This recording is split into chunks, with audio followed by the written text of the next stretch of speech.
Se os fenômenos de que nos ocupamos se restringissem aos movimentos de objetos, teriam permanecido no domínio das ciências físicas.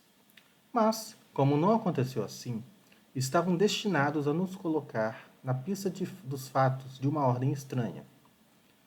Acreditou-se haver descoberto, não sabemos por iniciativa de quem, que o impulso dado aos objetos não era somente o produto de uma força mecânica cega, mas que havia nesse movimento a intervenção de uma causa inteligente.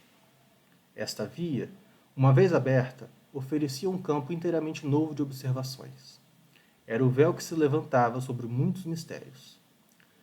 Mas haverá realmente nesse caso uma potência inteligente? Essa é a questão. Se essa potência existe, o que é ela? Qual a sua natureza? A sua origem? É ela superior à humanidade? Tais são as outras questões que decorrem da primeira. As primeiras manifestações inteligentes verificaram-se por meio de mesas que se moviam e davam determinados golpes, batendo um pé, e assim respondiam, segundo o que se havia convencionado, por sim ou por não à questão proposta.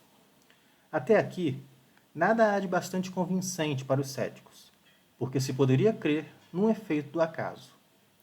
Em seguida, obtiveram-se respostas mais desenvolvidas por meio das letras do alfabeto, dando o móvel o número de ordem de cada letra.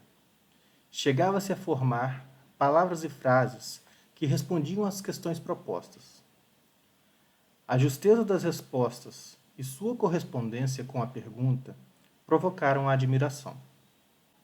O ser misterioso que assim respondia, interpelado sobre a sua natureza, declarou que era um espírito ou gênio, deu seu nome e forneceu diversas informações a seu respeito. Esta é uma circunstância muito importante a notar. Ninguém havia então pensado nos espíritos como um meio de explicar o fenômeno. Foi o próprio fenômeno que revelou a palavra. Fazem-se hipóteses frequentemente nas ciências exatas para se conseguir uma base ao raciocínio, mas nesse caso não foi o que se deu. Esse meio de correspondência era demorado e incômodo. O espírito, e esta é também uma circunstância digna de nota, indicou outro. Foi um desses seres invisíveis quem aconselhou a adaptar-se um lápis a uma cesta ou a outro objeto. A cesta, posta sobre uma folha de papel, é movimentada pela mesma potência oculta que faz girar as mesas, mas em lugar de um simples movimento regular, o lápis escreve por si mesmo, formando palavras, frases, discursos inteiros de muitas páginas, tratando das mais altas questões de filosofia, de moral, de metafísica, de psicologia, etc.